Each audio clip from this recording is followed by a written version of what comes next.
There have been a number of films using some of the most influential actors in the world with the latest CGI technology, attempting to show that man and apes are one and the same primate family.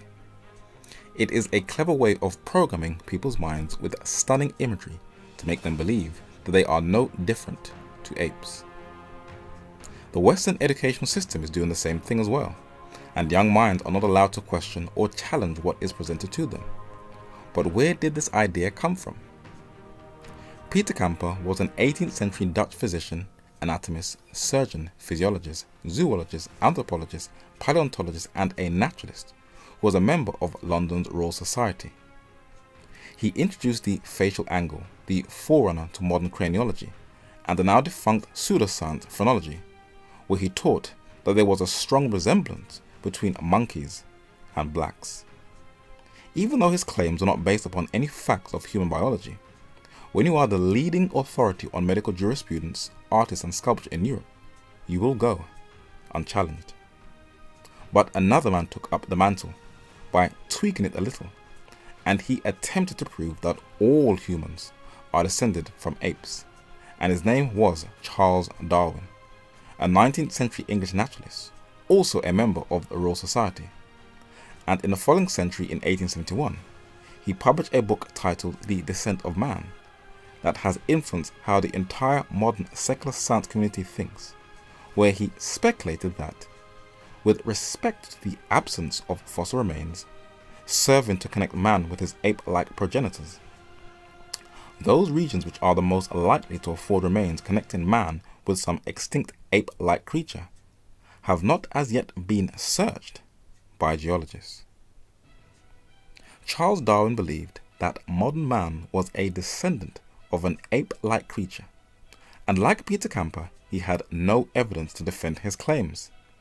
But Hollywood, despite no evidence, is trying to reinforce his ideas in films like Rampage.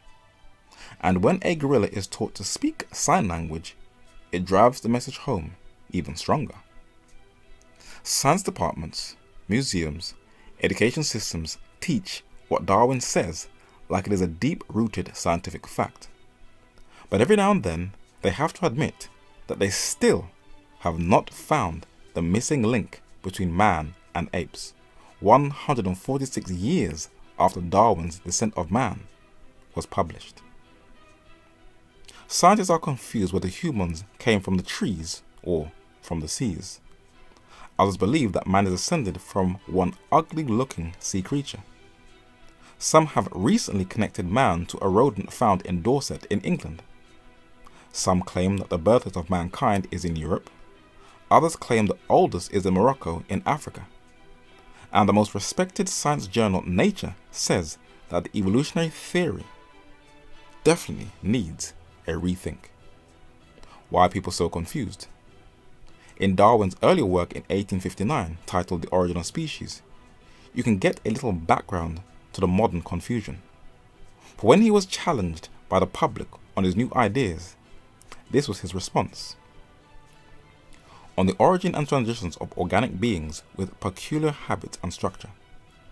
It has been asked by the opponents of such views as I hold, how, for instance, could a land carnivorous animal be converted into one with aquatic habits? For how could the animal in its transitional state subsisted? And this was his response. Although no graduated links of structure fitted for gliding through the air now connect the Galeopithecus with the other insectivora, yet there is no difficulty in supposing that such links formerly existed, and that each was developed in the same manner with the less perfectly gliding squirrel. Each grade of structure have been useful to its possessor. This was his argument. Now let's put it to the test. A Galeopithecus is a name for the Calagos, known as a flying lemur. It is a gliding mammal that are found in Southeast Asia.